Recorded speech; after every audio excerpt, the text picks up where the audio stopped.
যিমান পাৰি সিমান সম্ভৱ এই কোল্ড ড্ৰিংকছটো বজাৰৰ যিবিলাক কোল্ড ড্ৰিংকছ আছে ৰেডিমেড সেইবিলাক পৰাপক্ষত এভইড কৰিব লাগে।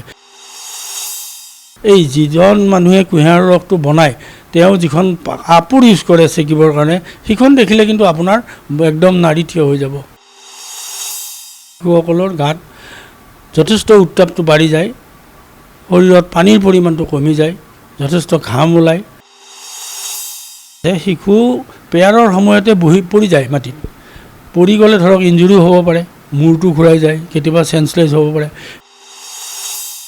ৰাজ্যত দিনক দিনে বৃদ্ধি পাইছে গৰম আৰু এই গৰমক লৈ পেলাই বিভিন্ন ধৰণৰ ৰোগে দেখা দিছে, চৰ্মৰোগে হওক অথবা শিশুসকলৰ বিভিন্ন ধৰণৰ পেটৰ অসুখ হৈ দেখা দিছে। আৰু বিশেষকৈ স্কুলীয়া ছাত্ৰ ছাত্ৰীসকলৰ, বিশেষকৈ আমি শিশুসকলৰ যদি কথা ক'ব যাওঁ তেতিয়াহ'লে বিভিন্ন শিশুসকলক অভিভাৱকসকলে কেনেদৰে কি খুৱাব কি নোখুৱাব এনেধৰণৰ এক বেমেজালিত পৰা দেখা যায়। গতিকে সেই চিন্তা আমি দূৰ কৰিবৰ বাবে আজি আমি আহি উপস্থিত হৈছোঁ এগৰাকী শিশু বিশেষজ্ঞ ডক্টৰ কে ডেকাৰ ওচৰত। প্ৰথমে আপোনাক স্বাগতম জনাইছোঁ। নমস্কাৰ। নমস্কাৰ।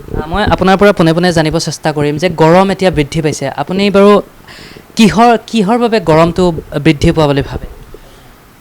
চাওক, এইটো গোটেই বিশ্বতে এতিয়া গোটেই জলবায়ুৰ পেটাৰ্ণটোৱে বদলি গৈছে, গোলকীয় উষ্ণতাৰ বৃদ্ধি হৈ গৈছে, এটা পৰিৱৰ্তন হৈ গৈছে প্ৰথমতে। দ্বিতীয় কথা হ'ল আমাৰ চহৰ অঞ্চলত বিশেষকৈ চাব গছ গছনিৰ পৰিমাণটো একেবাৰে কমি গ'ল।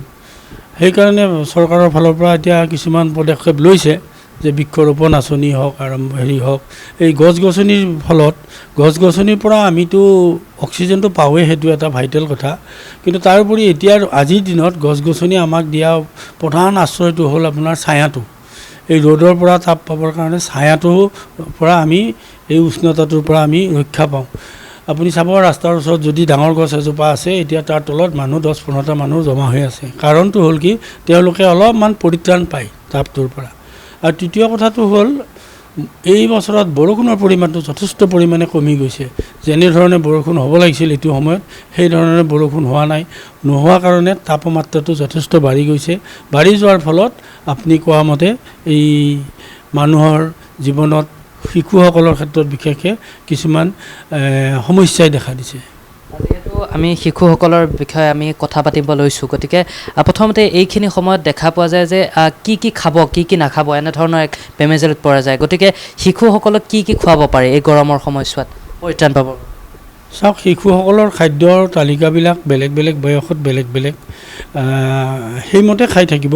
কিন্তু যদি গৰমত বেছিকৈ এক্সপ'জাৰ হয় তেতিয়াহ'লে হয় কি, শিশুসকলৰ গাত যথেষ্ট উত্তাপটো বাঢ়ি যায়, শৰীৰত পানীৰ পৰিমাণটো কমি যায়, যথেষ্ট ঘাম ওলায়, ঘাম ওলালে লৱণজাতীয় বস্তুটো কমি যায়, শেষত শিশুটিয়ে যায় পিয়াহ বেছিকৈ লাগিব আৰু ডিহাইড্ৰেশ্যন হ'ব। ডিহাইড্ৰেশ্যন হোৱাৰ পিছত যদি সেইটো আমি তাক যদি কাৰেক্ট নকৰোঁ তেতিয়াহ'লে লাহে লাহে গৈ শিশুটো বেয়াৰ ফালে ঢাল খাই যাব। গতিকে এই কাৰণে শিশুসকলক এই সময়ত যথেষ্ট পৰিমাণে পানীৰ পৰিমাণটো বঢ়াই দিব। পানীৰ লগতে নিমখজাতীয় বস্তুটোও খুৱাব। আমি নেমুৰ পানী যিটো আমাৰ পায়, ঘৰতে যিটো নেমু চৰ্বত বনায়, সেইটো এটা অত্যন্ত ভাল বস্তু। ডাব নাৰিকলৰ পানী, সেইটো এটা অত্যন্ত ভাল বস্তু, সেইবিলাক খুৱাব পাৰি। আৰু ৰসাল ফল যিবিলাক আছে, ধৰক তৰমুজ, তিয়ঁহ, এইবিলাক খালেও শিশুসকলে কিছু পৰিমাণে সতেজ হৈ থাকিব। আপুনি ফলৰ ৰসৰ কথা কৈছে আৰু নিমখজাতীয় দ্ৰব্যৰ কথা কৈছে, পানীৰ কথা কৈছে। এতিয়া ফলৰ ৰস বুলি কওঁতে বিভিন্নজনে কিন্তু ক'ল্ড ড্ৰিংকছৰ কথাও ভাবিব পাৰে। এতিয়া বজাৰত যিসমূহ উপলব্ধ বিভিন্ন ব্ৰেণ্ডৰ বিভিন্ন শীতল পানীয় আছে, গতিকে এই ক'ল্ড ড্ৰিংকছসমূহ উপযোগী হ'ব জানো? সেইটো মই কোনোপধ্যে মানি নলওঁ উপযোগী বুলি। কাৰণ আপুনি পেপাৰে পত্ৰই পাইছে ক'ল্ড ড্ৰিংকছত কিবা পঁইতাচোৰা থাকে, ক'ল্ড ড্ৰিংকছত কিবা থাকে। গতিকে মানুহে যিমান পাৰি সিমান সম্ভৱ এই ক'ল্ড ড্ৰিংকছটো বজাৰৰ যিবিলাক ক'ল্ড ড্ৰিংকছ আছে ৰেডিমেড সেইবিলাক পৰাপক্ষত এভইড কৰিব লাগে। কাৰণ সেইটোৰ পৰা বহুত ধৰণৰ অপকাৰ হয় শিশুসকলৰ বিশেষকৈ। গতিকে মই সেইকাৰণে ল'ৰা ছোৱালীৰ মাক বাপেকসকলক কওঁ যে আপোনালোকে ঘৰতে ফলৰ ৰস আনি খুৱাওক, ফল কিনি আনি ঘৰতে চেপি লৈ ৰসটো খুৱাওক, নেমু টেঙাৰ পানী খুৱাওক। গতিকে এই বজাৰত যিবিলাক পায় সেইবিলাক আপোনালোকে পৰাপক্ষত এভইড কৰক। ডাঙৰ মানুহৰ কথাটো বেলেগ, ডাঙৰ মানুহে এইবিলাক বস্তু খাব নালাগে। আৰু আপুনি চাব আৰু এটা দৰকাৰী বস্তু কুঁহিয়াৰৰ ৰসটো আপুনি অত্যন্ত ভাল, সেইটো চুগাৰ যথেষ্ট পৰিমাণে থাকে। কিন্তু কুঁহিয়াৰৰ ৰসটো আপুনি যদি কেতিয়াবা দেখিছে দোকানত, এই যিজন মানুহে কুঁহিয়াৰৰ ৰসটো বনায় তেওঁ যিখন কাপোৰ ইউজ কৰে চেকিবৰ কাৰণে সেইখন দেখিলে কিন্তু আপোনাৰ একদম নাড়ী থিয় হৈ যাব, বুজিছেনে? একদম মানে অৱস্থা বেয়া হৈ যাব। গতিকে সেইবিলাকো আমি খাবলৈ নকওঁ। গতিকে পৰাপক্ষত মাক বাপেকে ঘৰতে খুৱাব, পানী যথেষ্ট পৰিমাণে পানী, নেমুৰ চৰ্বত বনাই খুৱাওক, ইত্যাদি ধৰণে যাতে ঘৰৰ নৰ্মেল খাদ্যটো খাই থাকে, দালি চালি খাই থাকে, নিমখীয়া খাদ্যটো খাই থাকে, তাকেই মই আহ্বান জনাওঁ। বিদ্যালয়লৈ আহোঁতে বিশেষকৈ বিভিন্ন শিশুৱে ভাত খাই নাহে অথবা লঘু আহাৰ তেওঁলোকে গ্ৰহণ নকৰে। এই ক্ষেত্ৰত তেওঁলোকৰ এচিডিটিৰ প্ৰব্লেম হ'ব পাৰে বা তেনেকুৱা কিবা? ডেফিনেটলি হয়। আমি এতিয়া ধৰক শিশুসকলক চাই থাকোঁ, মাক বাপকবিলাকে যেতিয়া শিশুসকলক আনে ৰাতিপুৱা 5:30 6টাতে শিশুটোক উঠাই দিয়ে। সেই সময়ত কোনো শিশুৱে ভাত খাবলৈ মন নকৰে। সি টোপনিৰ পৰা উঠিয়েই কেনেকৈ ভাত খাব সি। তাৰপিছত সি তেনেকৈ স্কুললৈ যায়, দিনটো স্কুলত থাকে। মাকে যিখিনি টিফিন দিয়ে সেই টিফিনখিনি কেতিয়াবা হয়তো খায়, কেতিয়াবা নাখায়। তাৰপিছত ৰাতি আকৌ সন্ধিয়া 5টা 6টাতহে আহি ঘৰ পায়। এই গোটেই পিৰিয়ডটোত শিশুটোৰ খোৱাৰ ইনটেকটো একেবাৰে কমি যায়। তেনে ক্ষেত্ৰত বহুত বেবীৰ ক্ষেত্ৰত আমি দেখিছোঁ যে গেষ্টাইটিছ হয়, খালী পেটত থাকিলে গেষ্টাইটিছ হয়, বমি কৰে, যথেষ্ট পৰিমাণে বমি কৰে। গতিকে এইটো ক্ষেত্ৰত মাক বাপেকে অলপমান হ'ব লাগিব, যাতে স্কুলৰ অলপমান টিফিনটো যাতে স্কুলত ভালকৈ খায়, আৰু টিফিনটো যাতে মাকে ঘৰতে নিজে নিজ হাতে বনাই দিয়ে, যিটো খালে নেকি শিশুটোৰ অন্যায় নহয়।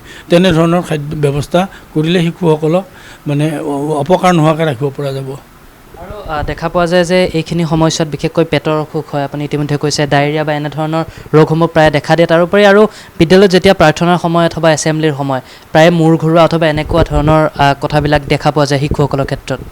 এইটো এটা আপুনি সঁচা কথাই কৈছে যে বহুত ল'ৰা ছোৱালী আহে আমাৰ ওচৰত যে ৰাতিপুৱা যিটো স্কুলত পেয়াৰ হয়, সেই পেয়াৰটো অত্যন্ত দৰকাৰী বস্তু। কিবা এটা দিনটোৰ কাৰণে পঢ়িবলৈ গৈছে, ৰাতিপুৱা এইটো পেয়াৰটো কৰা ভাল। আমি MMCত যেতিয়া ডিউটি কৰিছিলোঁ ডক্টৰ ৰাজবংশীৰ লগত, তেতিয়া আমিও পেয়াৰ কৰিছিলোঁ। কিন্তু তাতে এটা কথা আছে, শিশু পেয়াৰৰ সময়তে পৰি যায় মাটিত। পৰি গ'লে ধৰক ইঞ্জুৰিও হ'ব পাৰে, মূৰটো ঘূৰাই যায়, কেতিয়াবা চেঞ্চলেছ হ'ব পাৰে। সেইকাৰণে মই অনুৰোধ কৰোঁ স্কুল কৰ্তৃপক্ষসকলে যদি পাৰে, সম্ভৱ হয় আৰু একো ডাঙৰ কাম নহয়, এই পেয়াৰটো ৰাতিপুৱা যিটো কৰে পাৰিলে ৰুমৰ ভিতৰত কৰক বা অলপ ছায়া তায়া লৈ কৰক, তেতিয়াহ'লে কিন্তু শিশুসকল এনেকুৱা ৰোগত নহ'ব। বিশেষকৈ যিহেতু খেলা ধূলাও অত্যন্ত জৰুৰী এটা, গতিকে খেলাৰ ক্ষেত্ৰত অথবা স্কুল কলেজলৈ যেতিয়া ছাত্ৰ ছাত্ৰীসকলে যায় ছানবাৰ্ণো দেখা দিয়া যায়। এই ক্ষেত্ৰত কেনেধৰণে পৰিত্ৰাণ পাব? খেলা ধূলাৰ কথাটো আপুনি কৈছে যেতিয়া, খেলা ধূলাটো শাৰীৰিক গঠনৰ কাৰণে অত্যন্ত দৰকাৰী বস্তু। এটা এজত প্ৰত্যেক ল'ৰা ছোৱালীয়ে খেলা ধূলাটো কৰিবই লাগে। গতিকে খেলা ধূলা কৰোঁতে যাতে এই ল'ৰাটোৱে বা ছোৱালীটোৱে উপযুক্ত নিউট্ৰিশ্যনটো পায়, সেইটো চাব লাগিব। খানাটোও যাতে ভালকৈ খায়। আৰু যিটো ছানবাৰ্ণৰ কথা ক'লে, ছানবাৰ্ণটো হয়ে বহুতৰ দাগ পৰি যায়, সেইটোৰ পৰা ৰক্ষা পাবৰ কাৰণে এক্সপ'জাৰটো কমাই দিব পাৰিলেই হ'ল। আৰু কিছুমান আছে আপোনাৰ স্কিনবিলাক ড্ৰাই হৈ গ'লে তাত লগালে কিছুমান মইশ্চাৰাইজিং এজেণ্ট পায়, সেই মইশ্চাৰাইজিং মলম জাতীয় বস্তুবিলাক লগালেও স্কিনবিলাক নৰম হৈ থাকে বা শুকনা হৈ নাযায়। আমি ইতিমধ্যে বিভিন্ন স্বাস্থ্যৰ ক্ষেত্ৰত কথা পাতিলোঁ, শেষত আপুনি কি ক'ব বিচাৰিব? মই শেষত কওঁ যে ৰাইজক এটাই অনুৰোধ কৰোঁ, শিশুসকলক যাতে প্ৰত্যেক পিতৃ মাতৃয়ে যথেষ্ট পৰিমাণে যত্ন লয়। এইকেইদিনত পানীৰ পৰিমাণটো বঢ়াই খাব দিব, চৰ্বত জাতীয় বস্তু খাব দিয়ক, ঘৰতে বনোৱা। তাৰপিছত ডাঙৰ মানুহসকলক মই এনেকৈ কওঁ, সমাজৰ প্ৰত্যেকজন ব্যক্তিকে, যে আপোনালোকে গছ নাকাটিব, পৰাপক্ষত গছ নাকাটিব। কাৰণ গছেই আমাক অক্সিজেন দিয়ে, গছেই এতিয়া আমাক ছায়া দি আছে। আৰু গছ ৰুৱক, যথেষ্ট পৰিমাণে গছৰ পুলি ৰুৱক, যাতে আমাৰ এই বিশেষকৈ গুৱাহাটীখন আমাৰ গছেৰে ভৰি পৰে, সেউজীয়া হৈ যায়, আৰু আমাৰ মানুহে তাৰ ছায়াত ৰৈ মানে গৰমৰ পৰা পৰিত্ৰাণ পায়। লগতে মোৰ এটা বস্তু আকৌ সুধিব আছে, শেহতীয়াকৈ কোভিচিল্ডৰ কথাটো আপুনি গমেই পালে। কোভিচিল্ড গ্ৰহণকাৰীসকলৰ বিভিন্ন পাৰ্শ্বক্ৰিয়া হ'ব পাৰে, এনেধৰণৰ এক ৰিপৰ্ট আহিছিলে। আজিৰ দিনটোত হিন্দু বিশ্ববিদ্যালয়ৰ এক ৰিপৰ্টত কোভাক্সিন যিটো ভেকচিন আছিলে, এই ভেকচিনটোৰ পাৰ্শ্বক্ৰিয়া থকা বা বিভিন্ন ধৰণৰ ৰোগ হ'ব পাৰে বুলি এক ৰিপৰ্ট আহিছে। এই ক্ষেত্ৰত কিবা ক'ব? এই ক্ষেত্ৰত বিশেষকৈ এইটো ধৰক বহুত এনালাইচিছ হৈ আছে। আমিতো চবেই লৈছিলোঁ, কোভিচিল্ড আমি লৈছিলোঁ, আজি আকৌ টিভি নিউজত কোভেক্সিনৰ ওপৰতো কিবা কিবি আছে। গতিকে এইটো কোনো হেৰিৰ ওপৰত এতিয়ালৈ প্ৰতিষ্ঠিত হোৱা নাই আৰু মই ভাবোঁ যে এই বস্তুটো লৈ বেছি বিতৰ্ক কৰি লাভ নাই, কাৰণ অলৰেডি চব মানুহে লৈছে অলৰেডি আৰু ক'ভিডৰ পৰা পৰিত্ৰাণ পাইছে। ক'ৰবাত দুই এজন মানুহৰ কিবা ঘটনা যদিও ঘটিছে সি অত্যন্ত নগণ্য আৰু সেইটো লৈ কোনো সমস্যাৰ সৃষ্টি হ'ব বুলি মই নাভাবোঁ। গতিকে এয়া আছিলে খুব সুন্দৰকৈ তেওঁ বুজাই দিলে যে শিশুসকলে বা আপুনিও কেনেধৰণে নিজৰ যত্ন ল'ব পাৰে আৰু গৰমৰ পৰা পৰিত্ৰাণ পাবলৈ ক্ষেত্ৰত আপুনি কেনেধৰণৰ কি কি খাদ্য সম্বল ব্যৱহাৰ কৰিব পাৰে বা কেনেধৰণে আপুনি সুস্থ হৈ থাকিব পাৰে এই সকলোখিনিয়ে জনাই দিলে খুব সুন্দৰভাৱে।